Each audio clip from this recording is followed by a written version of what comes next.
Hello, everybody, and welcome to the Roach Crossing Weekly General Live Stream, May 12th, 2022. Just gonna, a little bit of glare in my eye yet again now that we have actual sunlight. So welcome, everybody who's here. See a couple people talking. Who knows if those were posted a while ago or just recently, from Mr. Shane Madden and Tarantula Jake. And yeah, notification for the second part of last week's live stream. I think because it was I threw it up right away, it didn't send out notifications because it wasn't sitting in my little queue of things for in the for live streams. So people may not have gotten notified of that. So so yes, another week we have, as I think I may have said earlier in one of the live streams, we have skipped straight from winter into summer. Spring is not a season that exists anymore because it is currently about 85 degrees. All my windows are open. Opened up the window to the bug room today also. Fan blowing. Have debated turning on the AC. Decided against because it might get cool again in a couple days, and the nights haven't been too bad. And it's very dry too. Everything's very dry. I got a thermometer in here for the springtail cultures and for the room, and it is currently me opening up the window to outside has decreased the humidity in here. It was about 45% earlier today, and now it's down to 30% in here. This is just dry air outside. It was dry when it was cool. It's dry now. We could really use some rain, some precipitation of some sort. So again, wait a little bit to see other folks trickle in. Because it seems like maybe people weren't getting notified of something. Hi, Liz. Hello. What is going on here? Oh, there's something's going on. I wouldn't know anything about that. That's a preposterous proposition that you have there, that something is going on of some sort. I don't know anything about that. I was just talking about the weather, having a pleasant discussion of the weather as it currently is, and waiting for some more people to trickle in. My lovely assistant, due to not being able to find me some coconut water at the local gas station last week, went out and bought a bunch to prove himself, and I am very appreciative of that. However, even though coconut water is delicious going in, if you have too much of it, upsets the biological balance of the body. Oh boy, does it really hit the spot today. Which, as well as the drink that I have sitting off to the side that I will be partaking in eventually, as I wait for some more folks to show up and see. Were people getting notifications for this live stream? It seems like we're a little. Alan had messaged me earlier asking if there was a live stream today. And which is odd because he's normally quite on top of things, and so it seems like people maybe, or today's just a busy day. Is today a holiday of some sort, maybe? Or it's I mean, it is also 7 p.m. on a absolutely gorgeous day. It may not be that way across the whole country, but with the summertime, summer being here, basically, people are going to be more inclined to be outside, perhaps, or collecting bugs, which is wonderful because then we can enjoy the bugs all winter while we're inside. 402, interesting. Yeah, so let me think of some things that need some updates. Just some stuff that's popped up or happened in the last week, because I'm not sure. I can't really remember what state of mind and being things were in last week. I like the new duds. Oh, hello. Hi, Russ. I don't know what you're talking about. I wear this hat on like every live stream. Are you talking about the facial hair, which is grown in real time across the live streams, perhaps? Um, let's see some updates. Oh, how could I? Maybe you were mentioning this last time. I don't think this was up. This rack here was just a table, and I decided I wanted to keep more bugs in the office because I'm crazy. And so it's now become a rack for all kinds of things. It's currently I got a lot of the Blatella projects on it because they're in small containers. Um, a lot of Aranavega too, because I wanted to make sure I took extra special care of all my precious Aranavega.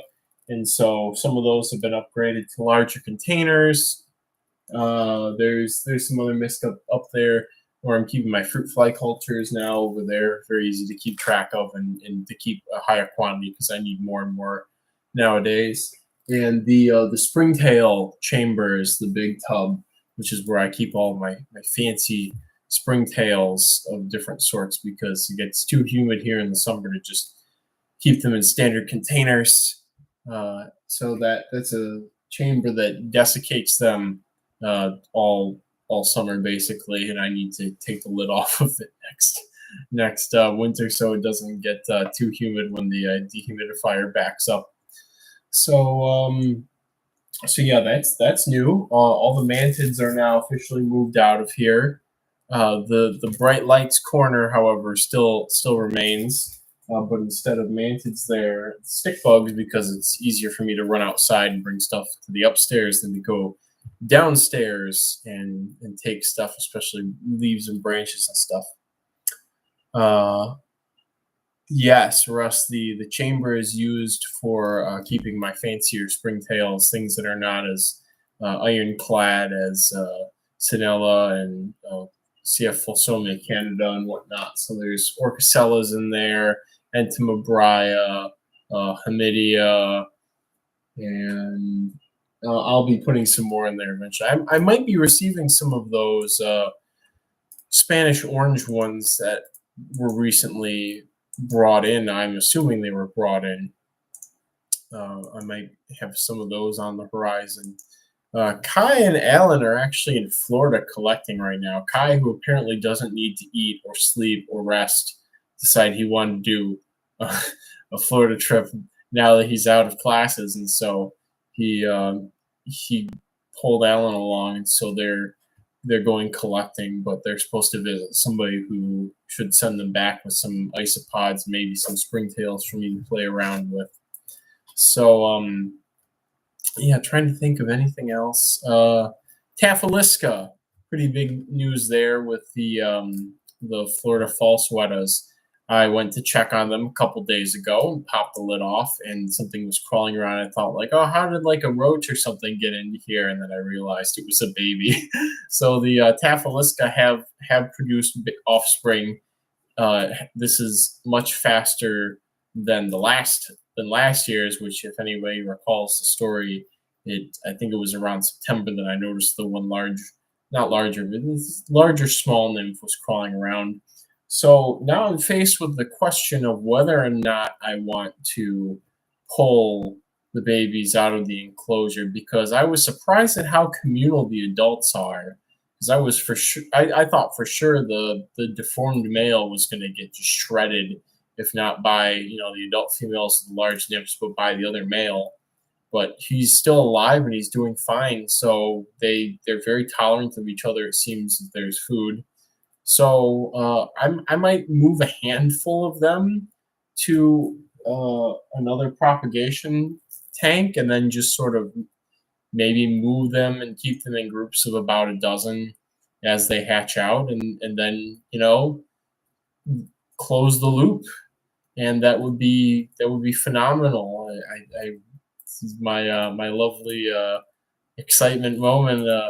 Maybe 2-3 months ago on the stream, holding the Tafaliska and realizing that they weren't inclined to jump around a lot will be a reality for more people. Kai and Alan have also found a couple more wild ones. So they probably don't need a diapause or anything like that because the ones they're finding are like subadults. So they're just reproducing year round. The eggs just sort of take their time to hatch in the wild, it would seem. So yeah, a nice big visible orthopteran you can keep on fish flakes that's pretty easy to rear on the horizon. It's very exciting. Inspired to. I'm gonna close this little bit more. For some reason, the glare is super duper obnoxious today. I can't really figure out why. Can't really seem to determine why. Inspired in part by our conversation about bioactive setups for feeders, I set up an enclosure for Grylotes sigillatus with Sinella springtails, and the crickets and springtails are flourishing. Wonderful. Yeah, and I've noticed that over time, the Sinella, sometimes they burn very brightly and then they just burn out, and sometimes they just keep burning in enclosures, in burning in the sense of breeding and enumerating. And I want to say maybe soil pH is to blame, or substrate pH, or something, but they don't seem to ever actually fully disappear. And a couple of my harvestmen, they have fully disappeared though, but I think it may have gotten a little dry in there, or the substrate gradient wasn't good front to back, and so when the soil dried out and it dried downwards, they didn't retreat further deeper, and they couldn't retreat to the back half of the enclosure. But anyways, and sometimes when I've re-added to tanks where they've sort of died down in numbers, they won't come back either, which makes me think that there is something has changed in the husbandry that I'm not aware of that's made it less favorable. Yeah, yawn. I'm tired, but I'm actually not that tired. It has been a busy week. It will be a busy weekend as well. I have an expo on Saturday. I have to pack tomorrow. On top of tomorrow, I'm going with my dad to go see Victor's parents because my dad wanted to meet the dogs, and so we're going to go do that tomorrow. And then I have to come home, do husbandry pack. I am still on top of husbandry, although if it goes another 5 days, I will be considered behind and will start to panic about that. Hello, Alan. How's Florida? But anyways, but as of right now, I'm pretty on top of everything. The inbox has been cleared up to like 4-ish p.m. today. So that's good. So I can probably leave that go for the weekend and focus on the expo and then prepping orders for next week. Oh, you're in Auburn now, which means Kai is on his way back north. Excellent with things. So, yeah, let me think what else. Shelf went up. A bunch of orders went out this week. On top of emails, I do need to get some blog posts queued up, although the last one that I did, that's a pretty good one to take a short hiatus with a roach list. It's actually already out of date because just today I received some Salgania raggii in the mail. And so we'll see how those do. They are small, and they are of the penestine roaches. They're supposedly the most dependent on the parents to survive, with sort of a gradient going from Penesthia, in non-macropenesthia, at least from Penesthia to Ancardelia to Salgania in terms of the dependence of babies on the parents. And so I received a group of all, looks like 1st through 4th instars. So I'm hoping that they will be able to sort of provide some sort of nurturing effect to each other if I keep them at a very in a very small congested enclosure. And so that's the hope. A roach keeper can hope. So there's that. Also, a big thing today was let me make sure I get the name right for the company. Let's see. Man, it's so hard to type today for some reason.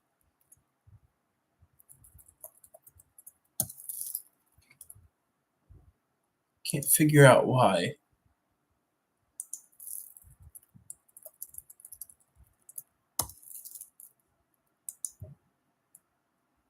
Oh, it's literally that straightforward.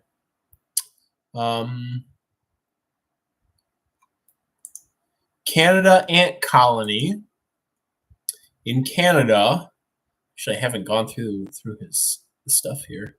Canada ant colony in Canada has done all of the paperwork and legwork for an import of some bugs, and there's some stuff you don't actually need a permit for in Canada if they're considered established or commonly farmed species.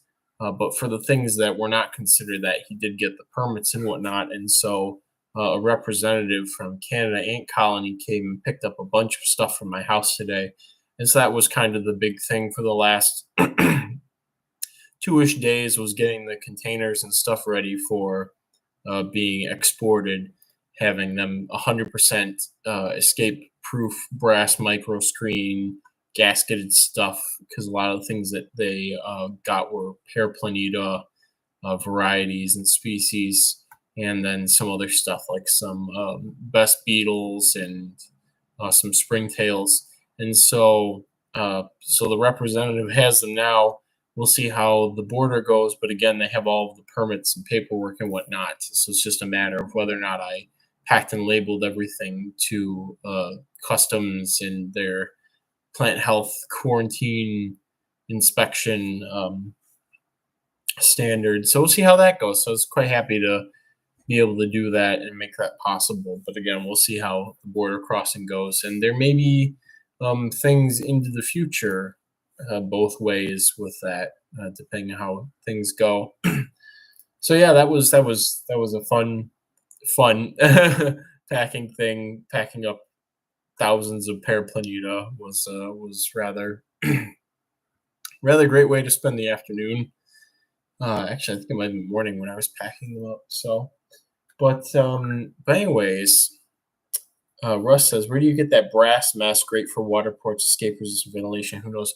So, Russ, I would have an answer for you, but the problem is I went to buy some recently on Amazon of the brass microscreen material, and it's whatever the seller is, the gauge that I received is so flimsy. It's almost like paper towel consistency, and I really I can't use that for my ports on stuff because of how flimsy it is. And I have enough to keep doing ports, but I wanted to get ahead of things. So I will let you know. I think what I'm going to have to do is I'm going to have to try and do some reverse engineering research on what gauge the material that I received was, because the batch of brass microscreen I received in maybe 2012 or 2011 from a person by the name of Matt K on Roach forum. And I just remember this because of how kind of outlandish it sounded, but he was telling me that he did contract work or something for government buildings, and something about the brass microscreen they use in the walls or somewhere as like a cell phone signal blocker or something like that. And so he had some of these sheets of brass microscreen endings that he had grabbed from whenever they were done doing the work. And that's actually what I had received, was all these scraps of them that he sent back around then, because I at most only need to use like a 1-inch by 1-inch square of it, and then even smaller than that for these new watering ports. It basically lasted forever, and then now here we are like a decade later, and I'm like, where do I get more of this stuff? I think model train people use it for something too, and I swear at some point I had topped off my stash of it buying from some model train seller or something on eBay, but I really can't remember. And I did do a search of my emails to see if I had saved that information somewhere, and apparently I didn't. So it seems like there's a couple leads, is just finding a good gauge of that. It seems it may not even be as, again, I think they were calling it model train brass micro screen when I got it on eBay, if I did. And then elsewhere they seem to call it brass filter or something like that. But that might be this more flimsy lower gauge material that I received, which, it might actually work well for odds and ends lids and stuff like that. But I can't use it. I can't use it for watering ports, because I'd imagine after sticking the waterer to the port about 100 times, the screen will start to give. And this higher gauge stuff is far better at not giving when it's sort of pushed on. So look very cozy in your little enclosure there. Yeah, Madison, this room is pretty cozy. I wouldn't quite call it an enclosure though, because it's got the door over there that I can go in and out of at any time. But yeah, it is quite cozy in here. So what else? What was I going to get to? We're only 20 minutes in. See, I had kind of come into this thinking it would be a shorter stream, but assistant is currently hard at work doing some things, and I feel pretty on top of everything except for husbandry. So it might, I will probably end up going downstairs and doing at least an island or two worth of husbandry tonight before tomorrow. And then let's see, then there's the expo on Saturday, so that's my whole day, pretty much. And then Sunday, to go do some consultation at a neighbor's for her yard work stuff. And I have to go and switch out the fencing in the backyard, put up the 6-foot fencing on the other side of the property, because I was able to go out with the laser.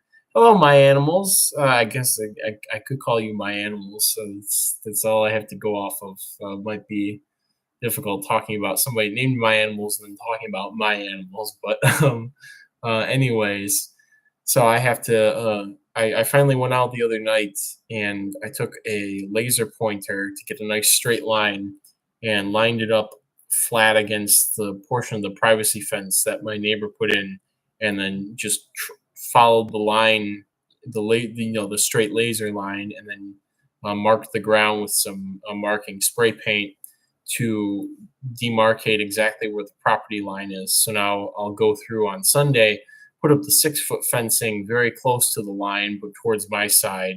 And then that will allow me to put up my final garden beds along that side of the property. And then from there, I can plan out all kinds of other stuff like hutches and other animal enclosures that'll go along there before hopefully packing it up in a year and moving on to a new place. Russ from Aquarimax Pest said, so I have circles of brass filters sold along with stainless steel in the same shape. Is that the flimsy stuff? It might be. Like I said, it's got an interesting. It's like strong paper towel consistency texture. Actually, let me go get some of that stuff right now.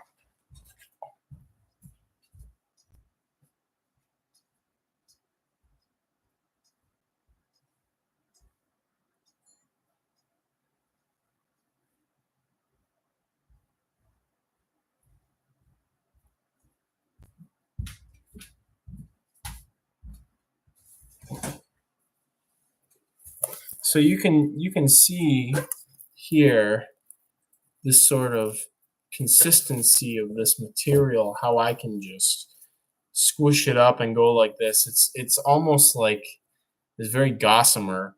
And so this is the new stuff that I bought, expecting it to be this coarser stuff, because the other material that I have it's like rigid as aluminum window screening. So this is this other brass material stuff that I will find a use for, but can't use it for what I need it for off the bat.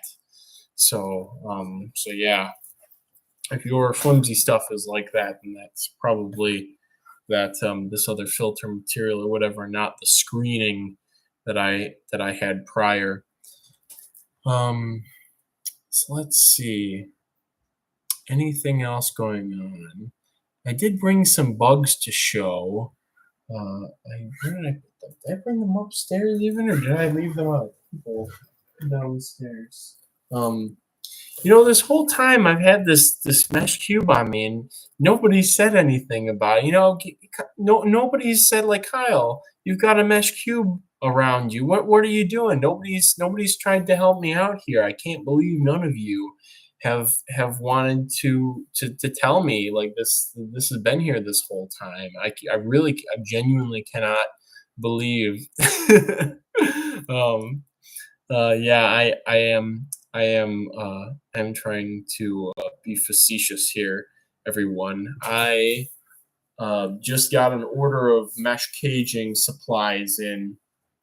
I have wholesale access to a really good supplier of this stuff, and so I was just a kid in a candy store and went on and bought a bunch of safely enclosed. And so I went through and bought a bunch of caging today because I need it for everything, all kinds of miscellaneous projects. And I tried.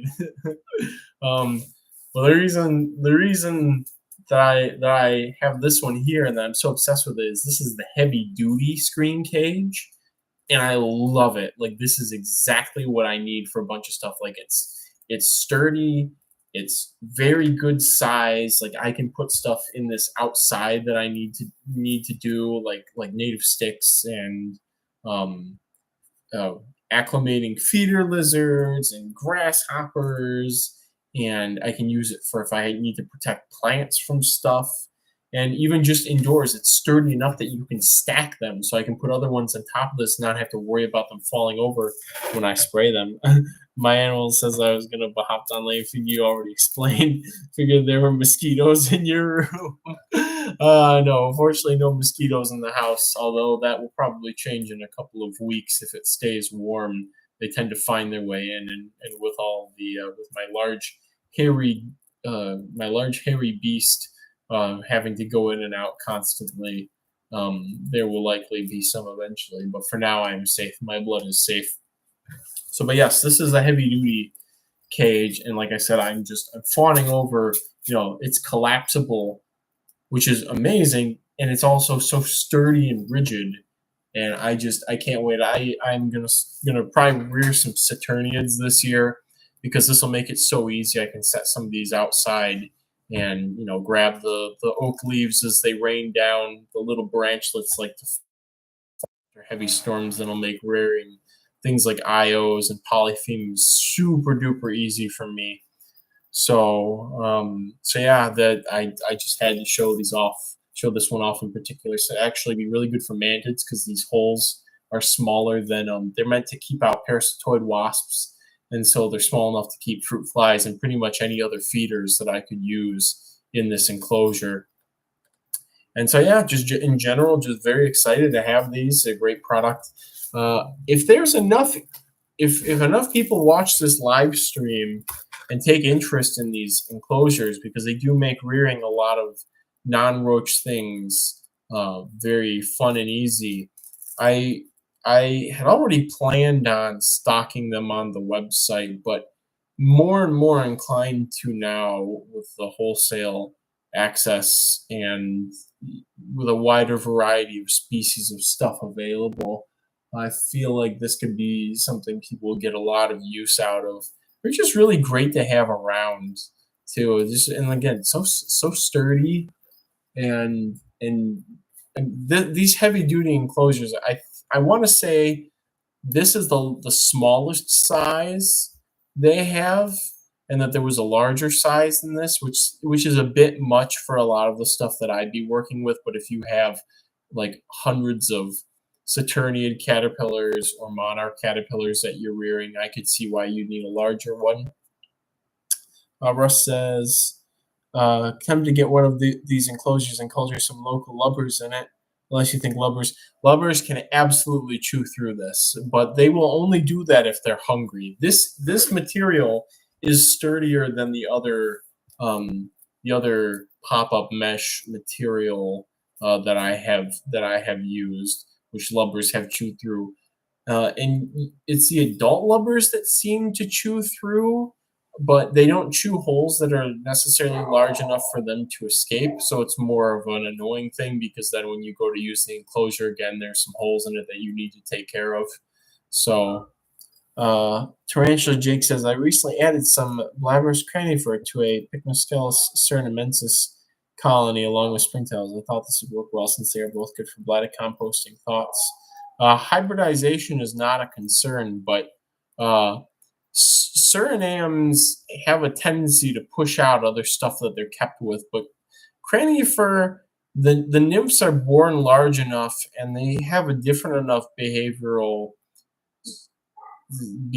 suite that things could be okay, especially if you give a lot of space and a lot of uh, bark slabs and piles for the cranifer to hide in and colonize.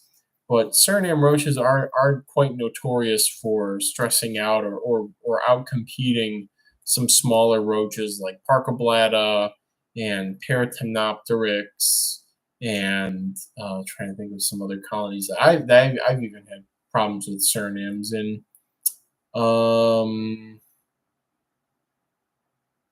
I want to say Diploptera maybe, but those may have crashed because they were being kept too moist in that context. But yeah, or maybe not dubious. I swear I've had problems with them before in other enclosures. It's just the fact of things getting where you don't want them to be. So, but yeah, if you have the Surinams like to stay in the substrate. So if you have some nice vertical bark and wood pile materials, the cranifer will hang out primarily up there, and their nymphs are right at the intersection of the substrate, and the Surinams will be deeper in the substrate. So, well, I guess I can take this off now. as much as I kind of don't want to. It was quite cozy in there, actually. So, but yes, that's another thing after the live stream. I guess I can't actually do husbandry because I have a bunch of mantids I have to put away. So, yeah, I think I need. I had some bugs set aside that I wanted to show off. I think I left them in the bug in the basement because I guess I can't really call it the bug room anymore because this is also becoming the bug room. So, but let me go grab those. Maybe the boy wants to come in.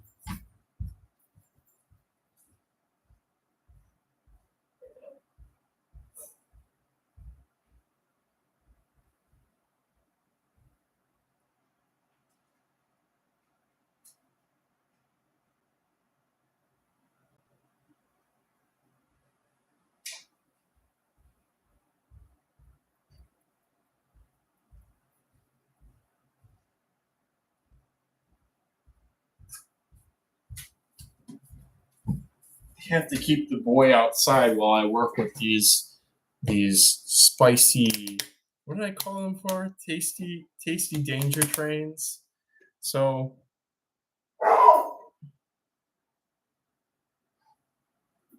you must be very delicate with these boys. So this is I want to say a Sigmoria or Aphiloria species. I received some more Aphiloria polychroma from the Appalachians, and this is the pink.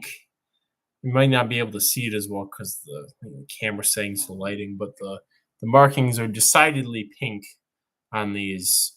So last year I received a good number of them, but the problem was they were all males.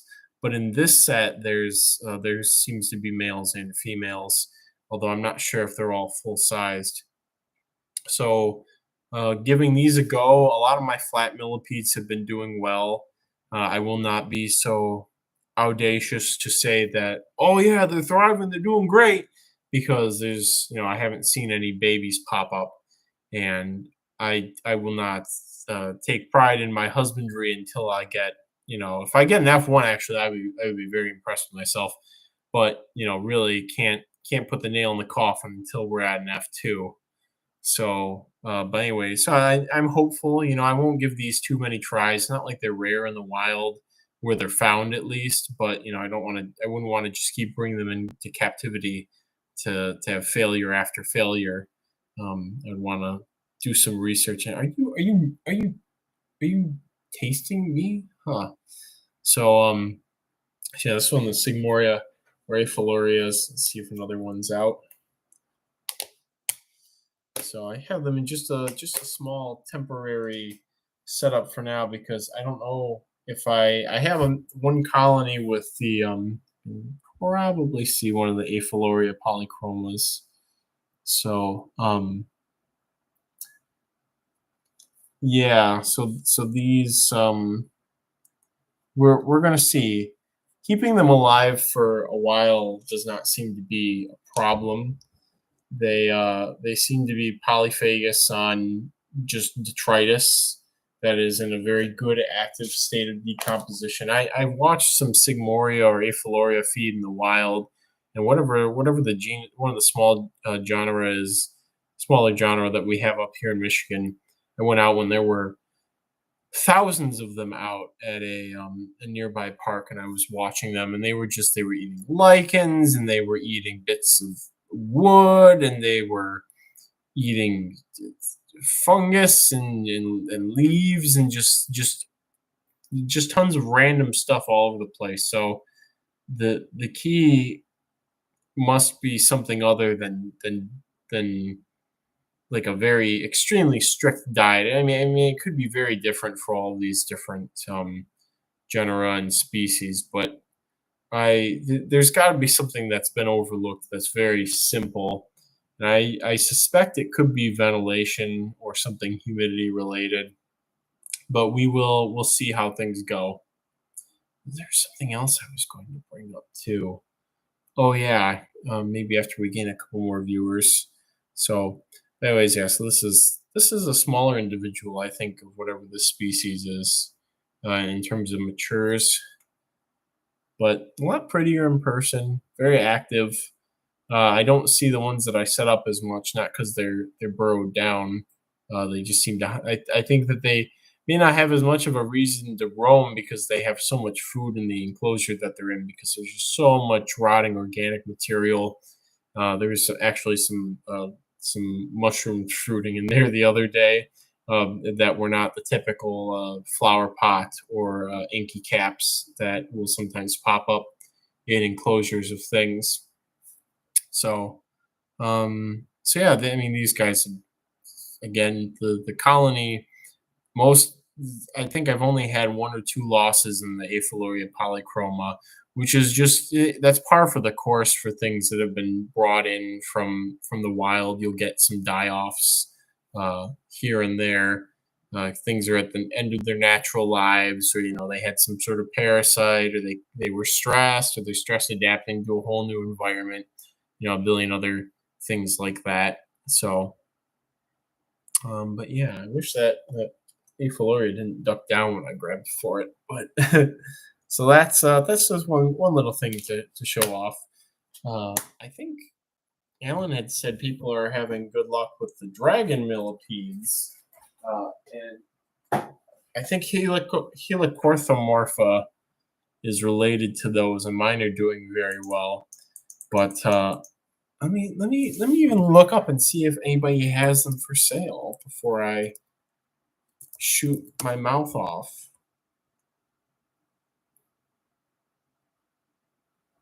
It doesn't seem to be anybody with pink dragon for sale.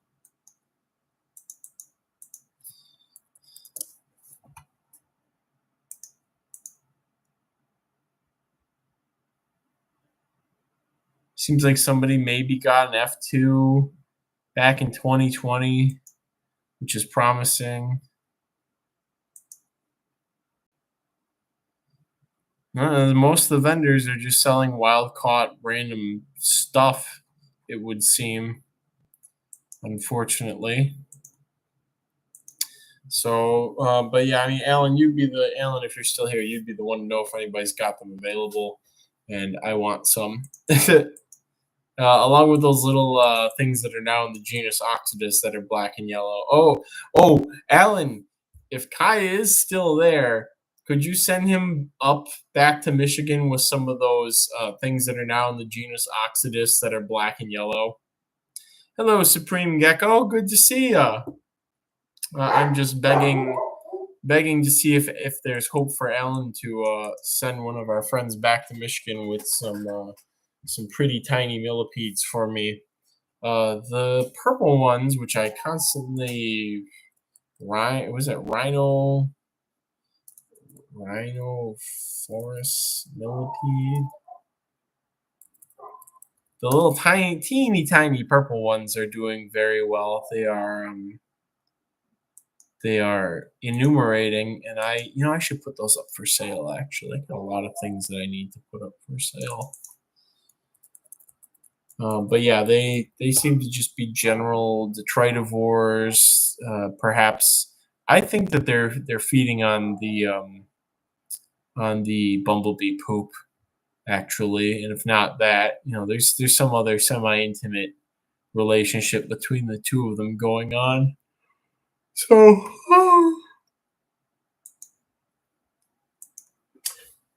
next thing, open this up. Dare I? Is the sun low enough? If it dips below the neighbor's house, then I can start to open this up. Oh my gosh! And we are. Oh man, we still got another like 6 weeks till the summer solstice too.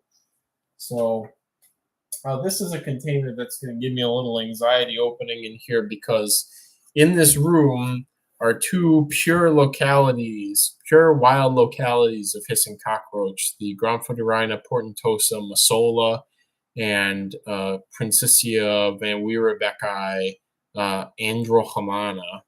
And the neighbor starts mowing the yard. No, he mows in the morning. He likes to mow his lawn in the morning. But anyways, this stock here is from, I don't think I'm allowed to disclose its most recent origins, but this is stock that originates and that TJ and I at least think is uncontaminated. Stock of Gromphotyrrhina portentosa from University of California, Riverside, which is over time becomes an even more familiar name among U.S. roach enthusiasts. So these are some adult males from stock that I matured out from this Gromphotyrrhina portentosa University of California Riverside stock, and they look pretty pure to me. Alan and I had kind of gone back and forth on some of this. He thought that there was the colony may have been compromised by a black strain of portentosa that came from another university. It was labeled as portentosa. It seems to be the same stock as our Grandadiri black, which is probably portentosa anyways. But the point was that there may have been an accidental mixing of strains. But a lot of the dark individuals and black individuals that I looked at in this colony that these came from, they were immature, and it's pretty common for portentosa nymphs to, even as they get up to subadult, to still to be solid black and then molt into the orange and black individuals like these two males are. And so this would mean that we've possibly gained quite a few pure portentosa strains in the U.S. in the last couple of months, which would be phenomenal. And again, if some of this variation that I'm seeing in these UCR portentosa, if it's not due to influx of genes from another colony, it would be very nice from a selective breeding perspective to try and isolate some of these traits once I get a colony going, because there is some stripiness here that I feel could be worked with, and it doesn't seem prominent enough for me to point a finger at introduction of outside genetics from Grandadiri or Princessia or Oblonganota stock. So far everything I'm seeing again is within the realm of looking like uh, this stock is pure. And this individual looks a little wonky because he's freshly molted. You can see the horns haven't even sclerotized yet. He's still got some drying up to do. This male's been an adult for some time. So, but not also not very long because his fat bodies haven't filled out. As you can see, he's still quite skinny for Portentosa. So Tarantula Jake says, "Sorry, phone died while grabbing food. I've noticed my veggies I toss in the bin start to sprout, and the springtails are going crazy in that tub." Yeah, oops. The last feeding day that I had was a spaghetti squash feeding day for all of the roaches. And now looking at some of the enclosures, there's a squash starting to sprout in a couple of them. And actually, in some of the squashes that I didn't use up, the seeds are germinating inside of the squash because it's nice and humid in there and it's warm in the basement. So I got to use those soon because the sprouts will start to rot and things will get really gross on the inside really fast. So, but anyways, that's the UCR ground for the Rhina Portentosa. And again, suspect that they are pure, if not a pure strain, pure Portentosa. I'm going to have a little bit of a sip of a 18 or 21 plus beverage off screen here. Because it is one of those easygoing evenings, I feel. And easygoing to me means something else because it means I'm going to do more work when the stream's up, but it'll be very not rushed and not stressful work. So anyways, what I was saying with these UCR Portentosa is when I saw the colony of these and I went through it with my discerning eye to see what may or may not be going on in there. I grabbed a bunch of adult males to get a picture of because when am I gonna be here, and when is somebody who's in charge of this colony gonna be able to come back through here, and if I say, give me a picture of like the 10 weirdest males, are they gonna grab all matures or are they gonna have the time to do it at all? So anyways, I figured, okay, I'll get a picture and that way I have it for reference and it's in my head and I can share it.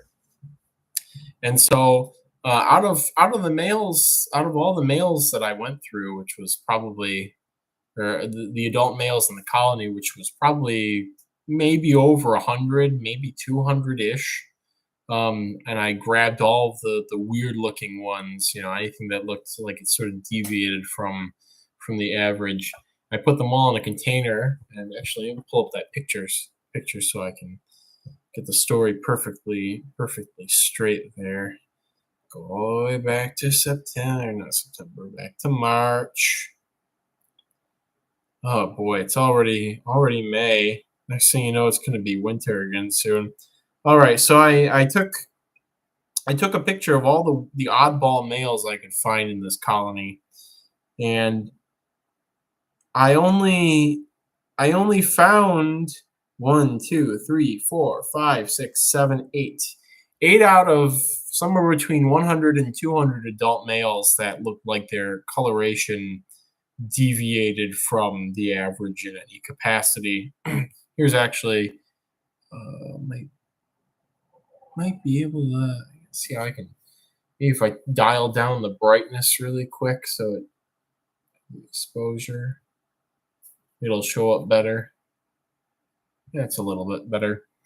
So these were the weirdest males out of that colony, and nothing in this slew. I mean, this one up here is very dark, but he still had some markings, and I would have thought if there was an introgression of black genetics into there, that there would be more than 1 in 200-ish males would be showing this trait, and none of the adult females were either. So it seemed like this was just a naturally melanoid individual, or maybe there was a damage at molting or whatever. But all these other ones, there's just weird variations in the amount of like black in some spots and some stripiness. But this colony had been there since 1985, and who knows how long it had actually been at UCR before it actually arrived at this other location. And so I think it's pure stock. If it's not, pure wild type Portentosa stock, it's pure Portentosa, because the other strain came from another strain of Portentosa would have been what would have been introduced into it. So yeah, that's just feel there on the on just a couple things that are brewing. And probably bump the Portentosa, the UCRs, up to a full-size bin very soon once all the adults mature and I can eyeball all of them in one spot, one small concentrated spot, and then I'll dump them into the new enclosure and hopefully get a new line available by this fall for people to keep pure Portentosa. So move these containers on out of here.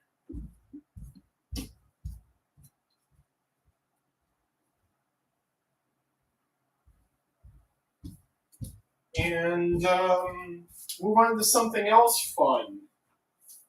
A little mini show and tell here.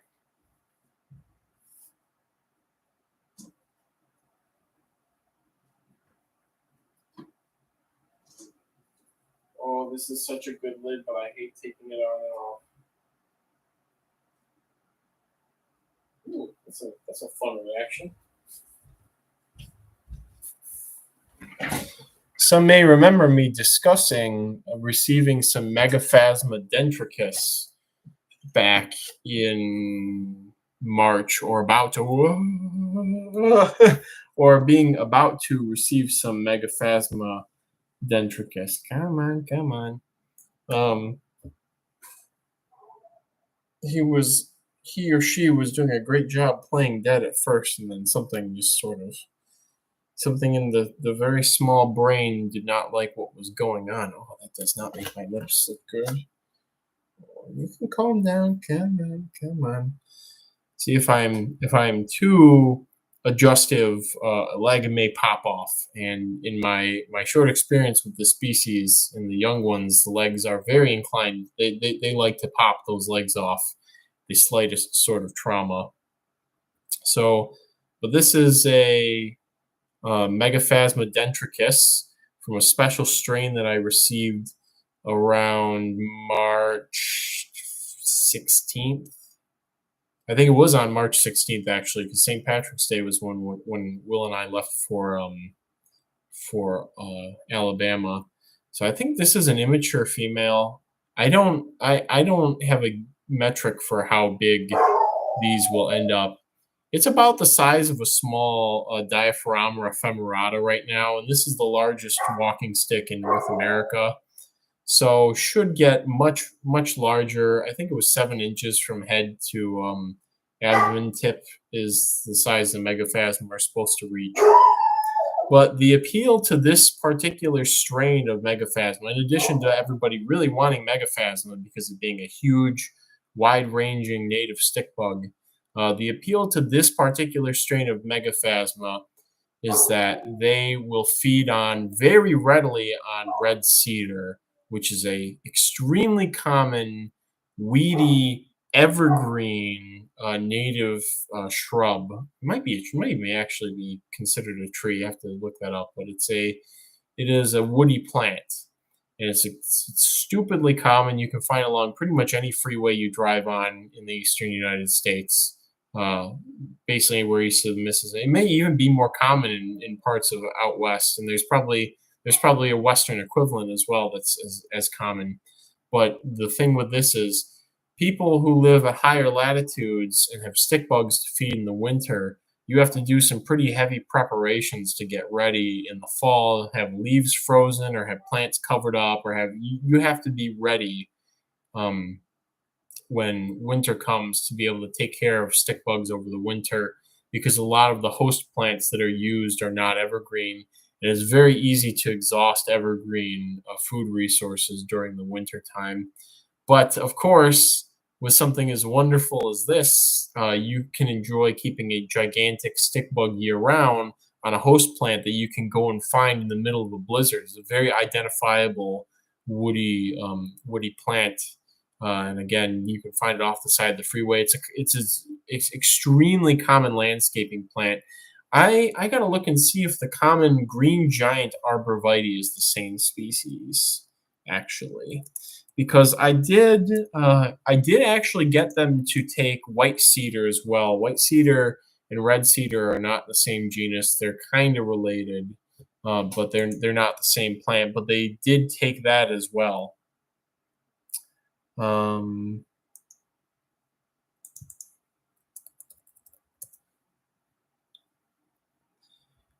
Standishii explicata is what creates the green giant arborvitae.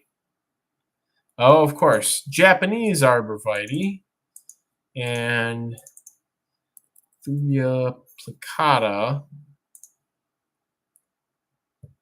is Western red cedar. Okay, so the green giant arborvitae is half of a native cedar. So, but theoretically, you could probably use that green giant. Hey, Derek! I think this is the first time I've seen you here. Thanks for joining us. I'm just rambling on about this awesome stick bug here, and how easy they'll be for us frigid North people to keep throughout the winter because of their evergreen, very common host plant. So, but anyways, yeah. So there is a Western equivalent to our Eastern red cedar, and I'm certain they would take that. But they eat it very readily. It stays fresh even under heavy mulching for 3-4 weeks, and even if it dries out, they'll still eat it if it's misted. And of course, you should mist them more if the food dries out because they're not getting moisture from it. So I've had a couple of deaths, which were definitely attributable to me not staying on top of either misting or replacing the host plant and then not misting. So very good. Will probably end up being a very good beginner stick bug, native stick bug. And the only thing is I'm not sure how long it will take the eggs to hatch. So, but a lot of stick bugs have eggs that can take quite a while to hatch, depending on the strain. So that's nothing new to anyone. Nice stuff. You may tempt me into a new hobby. Yeah, stick bugs are great.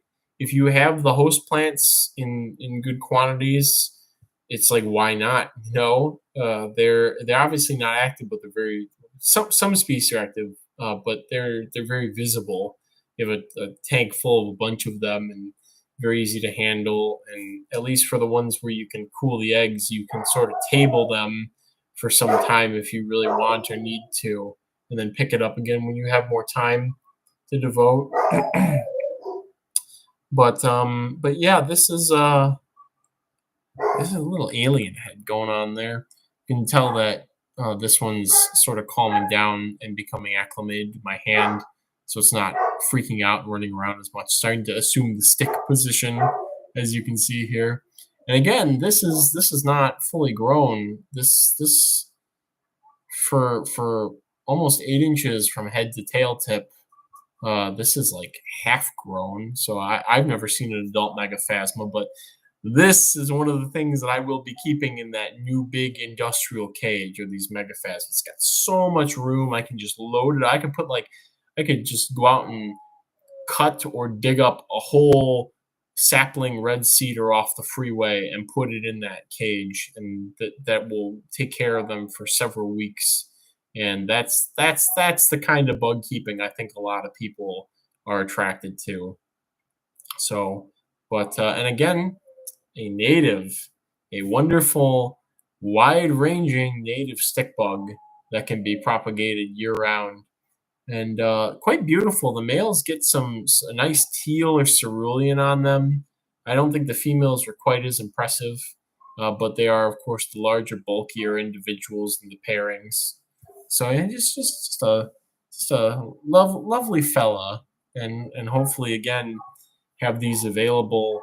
I am debating whether I want to offer eggs or mixed sizes on the site. Maybe I'll give the option of doing both. I think I'll be more confident picking one or the other or both once I have a better understanding of how long the eggs take to hatch and their sort of general durability. So I almost kind of don't even want to have to put it back right now because it's just having a good time just hanging out here. So let me go on the hat, perhaps. Just keep a loose eye on that. Hope it stays towards the front of the hat, and it's going to the back of the hat. Okay. Coming to the front of the hat again. I'm just gonna hang out back there, maybe. Oh, we'll see if there we go. This is probably fine. This is probably fine. So I do have some. I guess it's fortunate.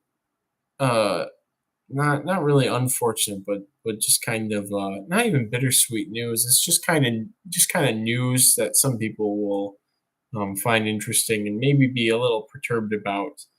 So jumping spiders, I've been offering the okay. Maybe we'll put you back in while I'm talking, perhaps.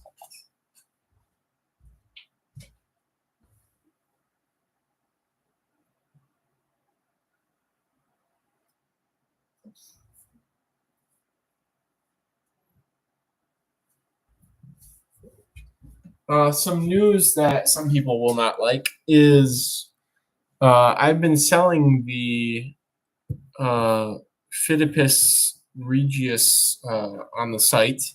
They have become extremely popular and multiple. I have a lot of regius going out every week. But the days of inexpensive, almost clicked off the page. Days of inexpensive Phidippus regius, wild-caught Phidippus regius, are likely coming to an end soon. The collector that I work with is having a difficult time doing it sustainably at a lot of his websites or a lot of his sites right now, and so it will. I don't know if this will be a more permanent thing or if there will be other factors at play here, but I will probably have to increase the price of the Regius on the site and decrease the size because I've started captive producing them. I have a couple of cages with a bunch of babies in them, and we'll be working on getting reliable captive stock available. I may even, because of how popular they are, and I do really enjoy Regius, I may end up making a whole rack or section of the bug room now to continue meeting the demand for them while the wild population recovers. And a lot of people contact me. It's about 50-50 with people wanting captive produced spiders and then settling for wild caught, or people wanting the information that comes along with captive produced spiders. The only thing is, when there's the size that I'm going to have to offer them at, it's a lot more difficult to sex them or to try and get a sex estimate. And so I will not be able to guarantee that on a lot of the captive produced ones. And if they are so larger, the price will have to be larger to accommodate for that as well. So that's the unfortunate news there with having to start captive produce something like that. And again, I don't have a qualm with the way that they were being collected, and I like that the collectors trying not to over collect and destroy the wild populations. But if I have to if I have to start making them myself, I will follow that path. Alan asked, any rutella emerging? One adult crawled to the surface a couple weeks ago and died. I haven't seen any other ones since that. They're not really touching. I haven't seen them do anything to the fruit or the beetle jelly. By beetle jelly, I mean the jelly snacks you can get at the Asian grocery store. Um, I might go digging around for them. There's some good mycelium activity in the substrate. Um, I think I probably shouldn't have pulled them out of what they were in and should have waited for them to naturally start coming to the surface in the old enclosure. So if you and Kai ended up collecting a good surplus of them, especially of adults, I might want to give that a try. Maybe put them in a smaller enclosure too.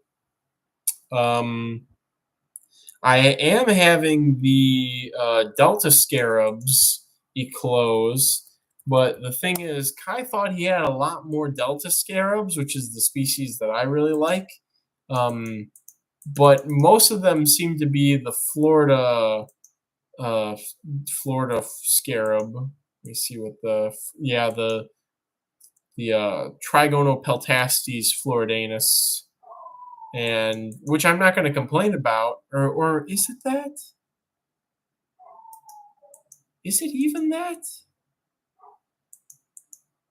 It's definitely in that subfamily. Now I got to look at the genera there. Mm, mm, mm. Yeah, it looks like the Trichiotinus actually, not the Trigonopeltastes. So yeah, what's emerging in there is there's a couple Delta Scarabs. I don't think there's enough to create a population, but these Trichiotinus are eclosing in that enclosure. Trying to figure out which species they might be. They look a lot more like Euphoria than maybe it's this Piger? Trichiotinus piger, or maybe Rufobruneus, which seems to be a Florida species, Florida endemic. Oh, so it might be this Trichiotinus Rufobruneus, perhaps. So that's fortunate and unfortunate because I really wanted more Delta Scarabs, or wanted to get Delta Scarabs going, but it seems like I'll either have to ask Kai for them, or collect them myself. Well, apparently they can be found upwards towards Michigan, but Florida probably more consistent for finding them, and maybe a non-diapause ecotype. Huh. Interesting. Now that I have a different Florida endemic member of that subfamily, apparently, or try. $50 a pair. Kai has them.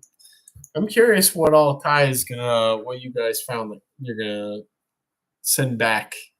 Oh, I guess I'll see in a couple days.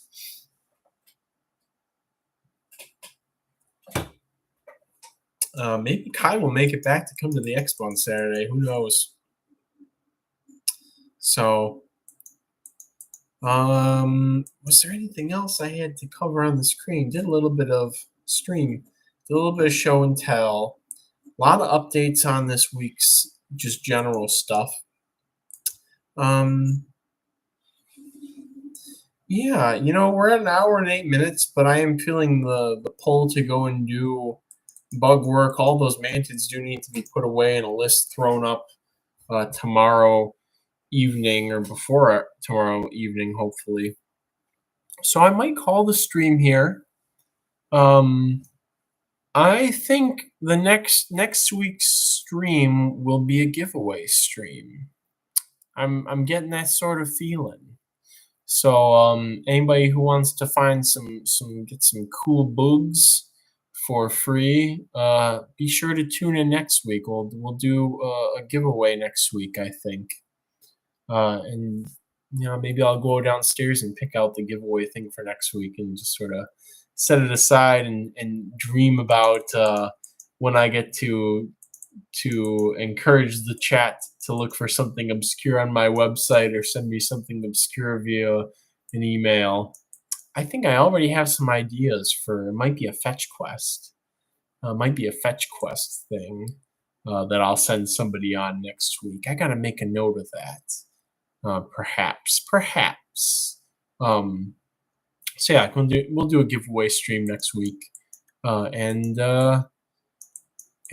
go from there. I will probably have more just general updates then. Again, this next week is not going to be. It might be not a heavy shipping week. I don't have that many orders going out next week. I got a lot of stuff out this week and last week. But surely something titillating or exciting will happen between now and next week. Maybe something at the expo. Although usually it's a touch disappointing for me to go to the local expo looking for cool bugs. There's usually tarantula folks and whatnot there. Sometimes importers will get some weird arachnids and maybe get lucky with a sulfugid from Egypt or something like that. So, well, with that being said, thank you everyone for joining in. I hope this was a nice little mini show and tell-esque stream. And with that being said, I'll see you all next week and enjoy the nice suddenly summer weather. And may your cultures be ever bountiful. Good night, everybody.